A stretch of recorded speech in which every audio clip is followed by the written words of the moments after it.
അടുത്തതാണ് 1918 ഖേദ സത്യാഗ്രഹം. 1918 ഖേദ സത്യാഗ്രഹം. ഖേദ എന്ന് പറയുന്ന സ്ഥലം ഗുജറാത്തിലാണ് അല്ലേ. ഗുജറാത്തിലെ ഖേദയിൽ വരൾച്ച പ്രദേശങ്ങളിൽ വൻതോതിൽ കൃഷിനാശം സംഭവിച്ചു.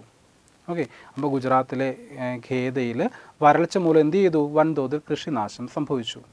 എന്നിട്ടും റവന്യൂ ഉദ്യോഗസ്ഥർ, ബ്രിട്ടീഷുകാരായ റവന്യൂ ഉദ്യോഗസ്ഥർ നികുതി ഇളവ് നൽകിയിരുന്നില്ല. ഓക്കെ, കൃഷിനാശം സംഭവിച്ചു, വിളവെടുപ്പ് നടക്കാത്തതുകൊണ്ട് എന്തില്ല, അവർക്ക് നികുതി അടയ്ക്കാൻ കഴിഞ്ഞില്ല. എന്നാൽ യാതൊരുവിധ നികുതി ഇളവിനും ആര് തയ്യാറായില്ല? ബ്രിട്ടീഷുകാരായ ഉദ്യോഗസ്ഥർ തയ്യാറായില്ല. ഇതിൽ പ്രതിഷേധിച്ച് ഇവരെന്ത് ചെയ്തു? ഗാന്ധിജിയെ സമീപിച്ചു. ഗാന്ധിജി ഈ സത്യാഗ്രഹത്തിൻ്റെ നേതൃത്വം ഏറ്റെടുത്തു.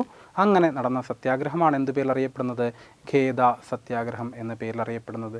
ഓക്കെ, ഇനി ഖേദ സത്യാഗ്രഹത്തിൻ്റെ പ്രത്യേകത എന്താണെന്ന് ചോദിച്ചാൽ, ഗാന്ധിജിയുടെ രണ്ടാമത്തെ സത്യാഗ്രഹം, ആദ്യ സത്യാഗ്രഹം ഏതായിരുന്നു? ചമ്പാരനായിരുന്നെങ്കിൽ ഗാന്ധിജിയുടെ രണ്ടാമത്തെ സത്യാഗ്രഹമായിരുന്നു ഏതെന്ന് പറയുന്നത്? ഖേദ സത്യാഗ്രഹം എന്ന് പറയുന്നത്. ഇനി സർദാർ വല്ലഭായ് പട്ടേൽ ദേശീയ രാഷ്ട്രീയത്തിലേക്ക് പ്രവേശിക്കുന്നതും ഇതിലൂടെയാണ്. ഓക്കെ, സർദാർ വല്ലഭായ് പട്ടേൽ ആ സമയത്ത് ഗുജറാത്തിലെ പ്രമുഖനായ അഭിഭാഷകനായിരുന്നു. ഓക്കെ, ഖേദ സത്യാഗ്രഹത്തിൽ ഗാന്ധിജിയുടെ നേതൃപാടവത്തിൽ ആകൃഷ്ടനായി ഇദ്ദേഹം തൻ്റെ വക്കീൽ പണി ഉപേക്ഷിച്ചുകൊണ്ട് ഗാന്ധിജിയുടെ അനുയായിയായി തീർന്നു. അപ്പോൾ ഖേദ സത്യാഗ്രഹത്തിൽ ഗാന്ധിജിയിൽ ആകൃഷ്ടനായിട്ടാണ് വല്ലഭായ് പട്ടേൽ എന്ത് ചെയ്യുന്നത്? തൻ്റെ വക്കീൽ പണി ഉപേക്ഷിച്ച് ഗാന്ധിജിയുടെ അനുയായിയായി തീർന്നു. അങ്ങനെ പട്ടേലിൻ്റെ രാഷ്ട്രീയ രംഗപ്രവേശനം നടത്തിയ സത്യാഗ്രഹം എന്ന നിലയിലും ഗാന്ധിജിയുടെ രണ്ടാമത്തെ സത്യാഗ്രഹം എന്ന നിലയിലും എന്ത് പ്രസിദ്ധമാണ്?